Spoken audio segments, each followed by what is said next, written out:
I'm Sean Bonet. I'm Joffrey Swaite. I don't have a pipe.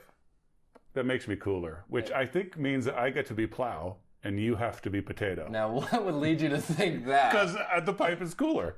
That doesn't make sense. So you're assuming the Plow is... Yes, plows are cooler than potatoes. No, they're not. I mean, that's just... All right. Well, a little pommes frites is nice, I guess. Well, here we are, already disagreeing. Episode 1. Joffrey, who are we and what are we doing? We are talking about building culture for the kingdom of Christ. What is culture? Ooh, okay. Ooh, wow, starting out just not there. strong. Whoa. Yeah. Let me tap my pipe with my finger like a man. And as you're tapping, I'll add a note on the name. So, Plow and Potato aren't necessarily aliases or a person. No. Some names we're trying to take on. We wouldn't be able to have the show because I think we'd be fighting about who I'm is it. Plow and here's Potato. We're taking you guys to the Southern Good. I don't know where we're going with that. So, one thing about culture is that it starts with soil in some sense. You take care of soil, and then from that you get food, and then as you feed people who live forever, they go and shape culture and influence people, either drawing them nearer to Christ or further away. So this idea of a plow, which breaks up the ground, prepares it for the seed, and potato, a fruit of the ground, are fundamental cultural symbols that we've attached ourselves to, and it has a nice roll on it from the tongue. Yeah. Well, and we want to do this for the church, and we hope that you'll join us in doing this for the church, and by extension, therefore, for your families, for yourselves, but building up the kingdom of Christ. And you talk about cultivation, right? Yeah. I mean, there's cultivation and cult come from the same root, right? Culture is that. Yeah. And in fact, Sean nixed a sweet line I came up with, which was that this show is about blood and dirt. Did you ever I didn't say that? The show was. I said culture is built on blood and dirt. That's too. You're right. You were too right. under the fingernails for me. It's not a great tagline, but it is a great truth, which culture is built on blood and dirt. Worship is built on blood and dirt. We have the great dying God. Dang. Others have had the dying God. We have the one true dying God, the one true living God. Everything is about dying and living again, planting and sprouting. And that's what we want this show to be about, which basically means we get to talk about anything we want to, but through that. We've set ourselves up to go anywhere, Yes. anytime, and any pace. We were about to jump into a discussion of culture, and I think that's appropriate because we want to define our terms, just even go over some basics. It's always good to go back to basics, to set the tone, to set the direction of when we talk about Christian culture, when we talk about our voice in that great conversation. This is where we lie. So, Joffrey, lead us on this cultural conversation. What does it mean? And when's the last time you washed this? Cleaned it. One cleans a pipe. You don't wash a pipe? No, I mean, you can put a little wax on it if you want a little sheen, but no one cleans it. I cleaned it yesterday. So I can do this? Yeah. Oh, he's for those of you who are only hearing this, he's like a kid with one of those bubble pipes right now. It's an empty pipe, and he's just blowing on. He's not even puffing on it. He's blowing on it. Well, if I puff, it's going to get the nasty. You're right. You're absolutely I just want right. to hold it. Would you like some real tobacco? Maybe that's in episode 2. Okay. Maybe I can just start put some in there. But you go and I'll start smelling this. Yeah, it smells amazing. It smells like dried figs. Yeah, my wife really likes the smell of... I mean, we're handling tobacco right now, and that's a perfect, I think, segue because we were talking about... tobacco. Exactly. No, yeah. I mean, we're talking about culture, and culture is cultivation. Okay. So here we are. We're hobbits. We're sitting back. We're enjoying the good leaf, and we're talking about culture a little more broadly. I think that the way this conversation starts for us, and from there to our audience, is to start by mentioning that you and I are both teachers and both artists. Yes. And to one degree or another, we consider ourselves both those things vocationally. Yes. Right. And so certainly we're approaching how we look at culture through that lens. that's not the only way culture is built, of course, right? I mean, like, the church is composed of families. The culture of the church is composed of families and of individuals who do everything from design architectural plans to farm to plumb to whatever it is, right? And we're all raising these bouncing babies, and it's a beautiful thing. That's where culture starts, but culture must express itself. And so I really think that one of the things that we'll be hammering on a lot as we go through this is just the language of culture. Music is a language of culture. And man, you look amazing right now with that pipe in your mouth. You look like you're about to say something brilliant. And I've set you up for that because I say music is a language of culture. So music should be in the families. Yes. Music, I love the bent you took about culture expression. In fact, I want you to work that out a little bit more. Before I get going on music, you started to describe architects and maybe just general businessmen or moms and kids. They're all being composed, contributing to the overall culture. How is something like that, which is a part of culture, different from this idea of cultural expression? Well, any culture that's real will end up expressing itself. That's human nature. But aren't we expressing ourselves in all? It seems like you're using express in a narrower way. I am. Okay. I'm using express if you think about expressing oil from an olive. Okay. Right, like squeezing it Drawing out. Right, exactly. Okay. Oh, but it's not this artificial, difficult thing. An olive wants to be squeezed. Does it really? Oh yeah, man. Have you seen a plump olive? I've seen them in the can. Like, I'm actually going to be using a similar line on my wife. My wife's a plump little thing. She's going to be my new olive. She's probably not going to love yeah, that. like I think it's cute. Wasn't in the girl in Popeye olive oil? She was. Let's not. Yeah, that's. Is that something else? Do you know? No, about olive oil is an unappealing character. My wife is a very appealing character. Yeah, olive oil is kind of whiny. Yes, exactly. But real olive oil is delicious. Yeah. The olive begs to be squeezed. You get the olive oil. My wife begs to be squeezed. You get some pretty good fruit. This is a family show, Chopper. You've already gone and made it impure. I have. Read Leviticus. I've made it beautiful. My wife's made it beautiful. But the point of that, all of that is to say that, I am using express narrowly, like something gets produced, expressed out of the fruit. But it's not difficult. It's the natural thing. You squeeze a grape and wine will happen because there's already yeast in the skins. Okay. Right? So we need to be those sorts of Christians. And in fact, when humans get together, that's what happens. There will be music. The question is the music demonic or is the music holy? Yeah. And I would take this idea of expression in the ways that we're discussing it as one in which we're saying something. Everything says something, we can say and acknowledge that. But when we narrow it up, you've got certain productions, pieces of culture that try to say something. The written word, the visual art, the language of music, and etc. What else am I missing that fits into that? Saying something through the language of something, even if it's not. Yeah, well, poetry is, poetry, drama. Yeah. There are all sorts of ways where people say to themselves, I am going to communicate a message beautifully or whatever it is, but it's very expressed in a third meaning now, right? It's very, this is what I'm trying to do. But culture is much more profound than that, right? Which is what I think you're trying to get to. There's so much that we can look at a culture and say, of course those people are doing something like that. It just fits from them. It's the natural fruit.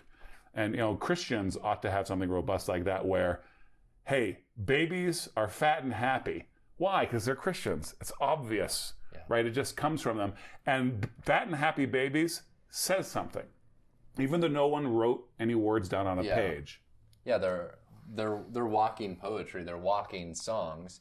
And the song that they're singing is one of love and mercy. If you tap into some of the most fundamental characteristics of why we're happy and joyful people is because we have a God who loved us in spite of ourselves, forgave us of our sins, and now we own everything in the universe. We're going to live forever, and these are the bedrock truths that stir up our joy. And then we go and enjoy the greater gifts that God slathers on top or built into the mosaic, whether it be drink or food or fellowship. It's all things that we take on as ours. Yes, and so we own everything through Christ, and we are princes with the Prince of Peace, and we need to act like that. But part of acting like that is also realizing, we've talked about different layers of culture. Sanitation, good sanitation is cultural expression. You're talking about medical sanitation. Yeah, I'm just talking about indoor plumbing. Yeah. That is of God. Wearing masks. Okay. Whoa. What? Sanitation. Oh, man. Yeah, that turned too soon? Too soon, yeah. Okay. I mean, I was hoping for a little refuge. Yeah, let's not go there. Yeah. Washing hands. Okay, washing hands. Coughing into your elbow. Look, neither one of us is wearing masks. Let's just for We're a in the day. family together. We're in the family of God. Mm-hmm. Household. That's right. We're one household. Boom. Oh, look, you're ready for that. So, what have we missed in this discussion of culture so far? I think I want to add culture is deeply tied to the idea of cultivation and composition, bringing things together, planting and expecting fruit to come. Mm-hmm. And what we cultivate are sort of external expressions and artifacts of internal realities, unseen metaphysical realities. And so what we believe theologically and philosophically, the interweaving of that will be seen in our culture. What else have we not said about just general concept of culture? Well, I think, before answering that directly, kind of unfolding a little bit from what you were just saying, emphasizing cultivation. Christians should, so some people might be wondering, why should I listen to this podcast? It's just been banter so far. So yes, exactly. When they stop bantering, all they're going to do is talk about music and poetry. And which you're not wrong. We're going to be tempted that way. You could be more right. But the thing that when you talk about cultivation, what you're talking about is awareness, consciousness, is trajectory. So we need to realize that we have a telos, we have an end. Everything in the world, which we have a relationship with, has an end. Mm-hmm. And so we need to be doing all things self-consciously. That's good. We need to be aware of what we're doing. This little thing. That's the point. I'm making yogurt. Why am I making yogurt? Is it just because I'm trying to save a little money? Maybe that is. Maybe that's enough of a telos. But am I making the world more beautiful by doing this? Am I making the world more beautiful by teaching my child to tie his shoes now, or by waiting for a year? Yeah. Like that's a real thought that Christians should have. Am I making the world more true, more good, more beautiful by doing this thing, doing it now, and in this way? How is that not an off-putting thought? That seems very it seems heavy, maybe. Thing. Yeah. What is that even exciting? It's or like pleasurable? A butterfly on a bell. That's all it is. It's just a butterfly alighting on the bell. Are you doing that poetry thing? It's a Billy Collins poem. Yeah. Billy Collins, based on a Chinese poem, apparently. Billy Collins, so he knew Mandarin. No, I'm sure it was from translation. I'm so lost in this poetry world. What does that even mean, a bell and a butterfly? I said it in a way that maybe isn't. So a butterfly is so light, and this, you picture this big, heavy bell. Oh, I'm with you. I'm with you. Right, but okay. The beautiful thing, maybe it is the bell, maybe it's the butterfly. I know we're running a risk of going totally zen here, and suddenly it's not a Christian podcast anymore. If we talk about butterflies. No, but it really is. Like, the idea I'm trying to convey is, it's not as burdensome as it might seem. Like so many of God's things, right? It is big. It's huge. Yeah. You went and you married this woman. Yes. An eternal being. Yes. You then generated with her this. Where do you think the word? Yeah.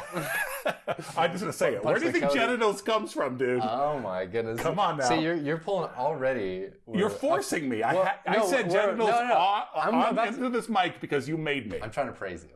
Okay. You think I'm about to diss you? I'm trying to praise you.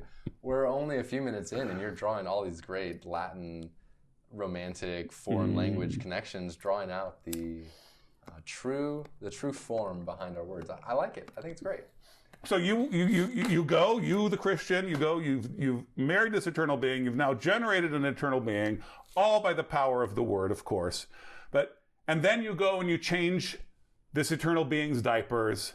Then you go and you get grumpy because you have to go run an errand. Yeah. Right? But here you are, an eternal cosmic being, phenomenal cosmic power. Whoa. Right? And you're going to Safeway. But hey, you're an eternal being. That's right. Going to Safeway. So you could be an eternal being thinking about, am I making the world better by teaching this to my child now or not? Am I blessing him? Am I blessing the kingdom of Christ? Or am I indifferent to it? Am I just teaching my kid to tie his shoes because it's what's done? Yeah. And I would ask to someone who might be overwhelmed by this all the time consciousness is, what else are you going to do? Are you going to lean more into the narrative and worldview that says there is no meaning right now or at the end, and that your form is really not handcrafted, your relationships are just social constructs that are good for now but not for later? There's no sense of future vision or building towards something. Without that view, you have the true sense of vanity. It's all smoke. It's all vapor, and it's not actually going anywhere. Whereas for the Christian, we're seeds, and when we die, we go into the ground, and then we spring back up again. And that's culture. That's culture. And that's what you should expect from this show, in this podcast. An encouragement to Christians to be more conscious, to seek after the plow, to always have your hand on the plow, and always be looking for the potato. Yeah. How do you like that? Yeah. And as you look for it, you eat the potato. And everything's always moving in this cycle. We're like these rotating doors around the world. We're giving and we're taking. Yep. And I love that we're talking about the potatoes now, because like how do you look at food? Right? Is food just fuel for you to locomote your brain box? That's right. So you can get to 5 o'clock, so then you can go, veg out? Well, and beyond that, I think, I think it's very easy for, once Christians decide, you know what? I'm part of the kingdom of Christ, and I'm going to be building it up. Mm-hmm. And the first thing they do when they go to build up the kingdom is draw a sword. And so, there's a lot of fighting to be done. There's a lot of fighting happening do they do that? right now. Well, I think, there's often the zealousness of a convert, right? So the classic one in our circles is cage stage Calvinism. Yes. Right? So, so there's a young man who's suddenly a Calvinist, and so whoosh, because Calvinists fight, right? Yeah. And of course they do fight. Yeah. But, while we're fighting this war for the world, which is what we're doing. Yeah. We also need to be aware that the building never stops. Like we're fighting this war so that when there's peace, there can not only be beauty, but so that we can make beauty, right? And that will last forever. Not only that, though, but we should be building now, right? The reason we're fighting is to expand the perimeter, right, so that people can build beautiful churches, so that citizens don't have to suffer under unjust laws, right? So someone had to push out the perimeter, but now here's a place where you need to put your sword in your sheath because there's better work to be done. We see so many Christians going around fighting other Christians because God's put them in a place where they're not, what they should be doing is picking up a trowel. Right, which is that poem that has inspired so much of our thinking about this podcast. And before we jump to that poem, isn't the work of theology and addressing objections to the faith building? Because you're trying to build a strong theological conviction and foundation within people.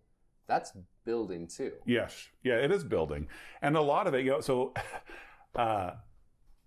We live in the age of the church militant. Okay. That's an accurate description, right? There are a lot of ways you could call the church and history as we wait for the return of Christ and for the day of the resurrection. But it is the church militant. We're building these things, like we're building buildings to fight from very often. Yep. Right? But our castles should be beautiful. And in the castles, there should be keeps, and there should be cellars, and there should be kitchens, and there should be feasts. Yeah. And you touch on the idea of utilitarian ends and sort of aesthetically driven ends. One's where I'm building this tower so that I can take a good shot at the enemy as he draws nigh to the gate, whereas I'm building this tower for a feast or to express the harmony of visuals, right? Or to, you know, or to do both, right? Yeah. But I think it is or all three. Boom. There it is. I've lost count, but yeah. There, you know, one of the, I think, the important things that we need to realize is that we're waging an offensive war. The gates of hell shall not prevail against us. We are attacking the gates of hell. Yeah. So if we find that there's fighting near the things we've built, right? If it's not a trench, we've made a mistake. We've let someone in. Okay. Our lines have been broken somewhere. Right. Right. We're actually supposed to be besieging them. Ours is an offensive war. Yeah. And I had failed to come full circle on this, but it started with talking about potatoes. Yes. And utilitarianism, right? So are we growing potatoes just to feed soldiers? Or are we growing potatoes to also make French fries with and have amazing parties with the potatoes? French fries. Yeah. I love French fries too. And if you have an eye towards the goal, towards the telos of everything, I would argue you're going to be a more joyful person if you know what you're doing something for, who you're doing something for. Yep. What just a dream of the final chapter of the book. If that is in your mind when you're peeling potatoes, which can be very hard, and you're having to wait for the water to boil, and maybe the water goes out. There can be all these things that obstruct us from just trying to get by, right? You think about many people are fueled by an anxiety or a frustration because just getting by is difficult for them. Right. And you can argue that their views of what getting by is, maybe their standards too high, maybe they should chill out a little bit, but we just want to get by. But we should get by in such a way where we're knowing where the next thing, where the next landing. We're not just trying to get through this life. We're trying to live this life for Jesus. Yeah. Right? And so then, like, what has this life been worth? If all you're trying to do is survive and get by, it's a paltry thing. Yeah. I mean, you're just, paltry. I feel like there's some important word connection there. Joffrey, what is the... paltry and poultry? I don't know. Well, because I'm about to jump into like a chicken factory, and I think, do you want to be this animal that is caged up, injected with nutrients, hormones, just to get fat, live in darkness, wait for your turn on the belt, get chopped up and sent to Tyson and then passed on? I mean, that's literally a dark existence. There's blindness all around. There's no joy or end. Yep. Are you recommending that we read Watership Down? Is that some... Well, it's a rabbit thing, but, you know. Is it about a fat rabbit? Yeah, yes, I am recommending people read the book. I have no idea about it, indeed. What's the idea of that book? Well, there's this group of rabbits, and you know, one of the rabbits has some sort of divine connection. Like he has this premonition that disaster is coming, and the disaster is men, although they don't really understand everything, and their hutch gets destroyed. So they go on this journey to find a new place to have their burrows, and they meet a bunch of other groups of rabbits, including kept domesticated rabbits and rabbits whose burrows have traps in them, but the farmer puts food in them. So the rabbits will come and eat the food, and they know that the price they pay is for one of them to die occasionally. So it's like this death cult for rabbits, right? But you know, people are like that. People will sell themselves for a morsel. Yes. Right? And as Christians, we can bring the salvation of Christ from top to bottom. And one of the ways we can save the world is by breaking that up, by providing food for people. Yeah. Right? There are so many good reasons to grow potatoes. So many good reasons. Yes. And honestly, we want to be a death cult. We want to be a death cult in the sense we want to die every day and enjoy the freedom that comes with that sacrifice, which... When knowing that life comes from it. That's exactly it. Yeah. All death is for life. And that's the motivation. And when you talk about why is it even worth considering culture and considering the end of everything you do, and when you talk about the goodness and salvation of Christ that we all enjoy, the benefits of that are seen in every square inch of life. Are you arguing with your spouse? Christ can mend that. Do you hate going to work? Christ can address that. Are you nervous about finances or bringing up your children in the nurture and admonition of the Lord? Christ can handle that. Do you feel like your body isn't quite what it ought to be? Well, Christ has some things to say about that. And for all these ails and things that hold us down in some sort of bond or chain in life, the salvation of Christ has a word for that. He's coming in and he wants whatever is sort of gloomy to be made bright like the sun, through the sun. Made bright is such an important idea because it's not simply that we want to be relieved of our troubles. Okay. God have mercy upon us and relieve us of our troubles. Great. Yeah. God have mercy upon us, relieve us of our troubles, and give us strength. Yeah, let us smile in the troubles. Yes, right. But not just smile in the troubles, to smile afterwards as well. Yeah. Right? It's back to that survival thing. Do you want this ailment taken away so that you stop suffering? Or do you want this ailment taken away so that you can bless the people around you? Right. And that those are two separate phases, right? And certainly when you're in it, that it can be hard to be that holy, right? Yeah, that's exactly it. And that's the fun of God's roller coaster is getting whipped around and it's one of the reasons we live in community too, because we can see the examples of others. Yeah. And that helps us.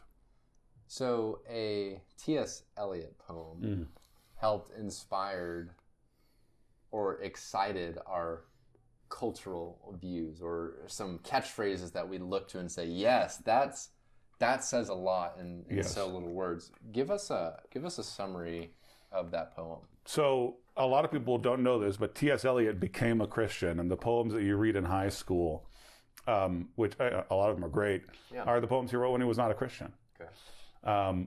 After he became a Christian, he wrote a bunch of great stuff. One of them was choruses from the Rock. And, the Rock is Christ. And the Rock is Christ, my brother. Man, I love that. Yeah. Well, it's a worth reading, just for its broader themes of the church in modernity, the existential crisis of modern man, and the place of the church in it. But there's just so much talk about Jesus and so much talk about the church and the martyrs. It's wonderful stuff. But it riffs off so much on Nehemiah, right? And building the temple. And, some had to hold the spears and some had to hold the trowels. So there were a couple of lines in there that we talked about quite a bit in preparing for this show. The first was, the trowel in hand and the gun rather loose in the holster, right? And that's one of the ethics of this show is going to be that we ought to be warrior poets, right? That sometimes we are in a place where the only thing we ought to be doing is straight up just constant fighting. That's where we are. That's what's happened. And then some people are gifted in that. Yeah. And they should be. They should spend all their time. Yeah, they should be the generals. Warring. Yes, they absolutely. Should be the drill instructors. Because the one thing we know is that the war always goes on. Until the end, until peace, there will always be war. Yes. So there's that. But the church needs to be building. And so it's very likely that you need to be building, but your gun's rather loose in the holster. You're ready. You're ready to fight. You have the gun, but you haven't been practicing your dry fires or your draws. Maybe not quite as much, because you've been building the wall of the holy city. Yeah. And the tribesmen are out there circling, waiting for their opportunity, and you're ready to fight them. But you're too busy to go out to fight them because you're building a wall. Yeah. Right. And then the other line, which absolutely has always just delighted me, goes something like, blood of martyrs must be spilled on the steps. How shall blood of martyrs be spilled on the steps if we do not build the walls? Build the steps. Wow, I really butchered that. I got you. Ready? Yeah. No, I want to finish it just to show that I remember it, even though I know I messed up in the first one. Anyway, blood of martyrs How shall it be spilled on the steps if we do not build the steps? How shall the temple be destroyed if we do not build the temple? What's the actual wording? If blood of martyrs is to flow on steps, we must first build the steps. So if we want, it's almost like we're building a battleground. Yes. Partly because the battleground is the entire world. We're taking all of existence, all of creation, and it's Christ. And by necessity, as we expand, the edges are going to be battlegrounds. Well, we want martyrs, and we want all of the church to be standing on ground that's ours. We want it to be a pretty cobblestone. We want it to be a step leading up to a wonderful temple or a wonderful courthouse or school. And that should be the place that you love to die on. I think it's often said that a warrior is primarily driven by love. He's fighting because he loves something dearly, not so much because he hates. I sent out a tweet recently that said all of hate is motivated in some way by love. Yeah. The reason Christians hate what they hate is because they love their holy God, and they love their families, and they love their fellow Christians. The reason that non-believers hate is because they have a love of different ideals, and they would love to see certain goals come to pass. And so, as a human, you must love and you must hate, but you realize that love is sort of the engine behind both. Yes. Yes. Love is greater. So, what kinds of things will we be exploring? Are we going to be talking about people? Are we going to be talking about hit songs, books, current events? What will the topic range be confined to? I'm prepared to answer you, but I'd rather you answer that first. I want to hear what you have to say. Okay. I think it's going to be a matter of all of those things. So all of those categories are going to be up for grabs. We might take a book. We might take a song and an album. We might talk about what other people are building. And hopefully, as we go along, will be aids to make that hard, subtle distinction between building and fighting, and provide categories, provide a discussion available to approach, hey, what are you building? Is it good? Is it driven by wisdom? Pastor Toby Sumter recently said that wisdom is obedient building. And as Christians who are called to be wise and fear the Lord in all things, we should have that sense of discernment. Are you actually building? And are you building obediently? So anywhere there is something to build or make, whether it be food or family, I want to take a stab at that. Yeah, we get to talk about everything, but through this particular lens. The only thing I'll add to that is that there will be varying degrees of practicality. Right. Sometimes I think the shows will be very much, we think this particular thing works, and we think you should do it. Yeah. And sometimes it'll be, how about this esoteric thing? Right. And that's a fantastic word of encouragement. If you've made it through this end, praise God, we love you. You are one of us.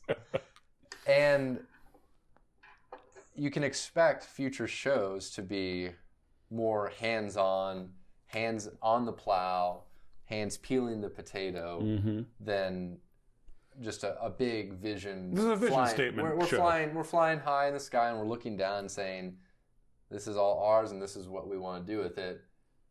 We're about to land, and we're about to take off, boots on the ground, tires against the asphalt. And even though we have not yet published this, our very first show, I don't think it's too early to say, dudes and dudettes, ladies and gentlemen, give us requests. Like, what do you guys want to hear about? This guy has a fertile little mind. I've seen it at work. There's no lack of ideas. I'm fertile. Thank you, Joffrey. Yeah, brother. I always wanted someone to call me fertile. I'm just surrounded by fertility. I love it. 5 kids. That's a fertile man. A fertile woman. Man, yes. Good seed, good soil. I'm going to tell my wife that you called her soil. You said something super inappropriate at the beginning, so I feel like I have the upper hand here. You do. She's quite fond of you. But yeah, it's. But we would actually love to hear from the very beginning of the show as the community grows. Tell us now. What do you want to hear about? Yeah, help us set the tone. Yes, that's right. So thank you so much to all those who have tuned in, are starting this journey with us. We really appreciate it. Joffrey, do you have any final thoughts? Words of wisdom? I'm just going to... actually, let me just go ahead before you give final. I've got Let me just close the show let me just, before I let you... And that's all. Plow and Potato. I can expect that one of our episodes will be on pipe smoking, cigar smoking. Yes. Because right here, something is ready to be cultivated. There's nothing in here. And I am just a fertile... I'm going to plant a seed in you. Thank you. So, final thoughts from Mr. Swade. I'm just going to meditate upon how much fun I expect to have in this with you. Yes. We just addressed the audience, and we want them to participate, and we want to be a community. But really, I'm excited about getting to hang out with you every week. That's so sweet. And I want to express, that's why this show is going to be fun, is because we actually like each other. Yeah. And we're doing this in a lot of ways for the fun of it. And that's a fantastic motivation. We like to have fun conversations, whether it's between us or those whom we serve. Final word, that's it? That's kind of it, although I guess I'll show you this mug. Why? No reason. I'll let you take it away. So, Joffrey and I are both employees of Kepler Education, an online classical Christian platform, and they put a lot of fuel under us in more ways than one. So we'd love to give a shout out to them and people who are our main sponsors. Mm-hmm. Yep. We have a main sponsor. We're already sponsored. We don't need your approval. Yeah, so it's an education platform. Yeah. Anyway, so I guess we get to educate a little bit, but mostly we're just going to talk. Yeah. And hopefully people will talk back. I'm looking forward to that. Anything I do online, it's fun because people talk back. Yes. And if they don't, it doesn't matter what the numbers are like. Yeah, that's right. So talk back, join us, and we're going to have a good time. We'll see you guys later.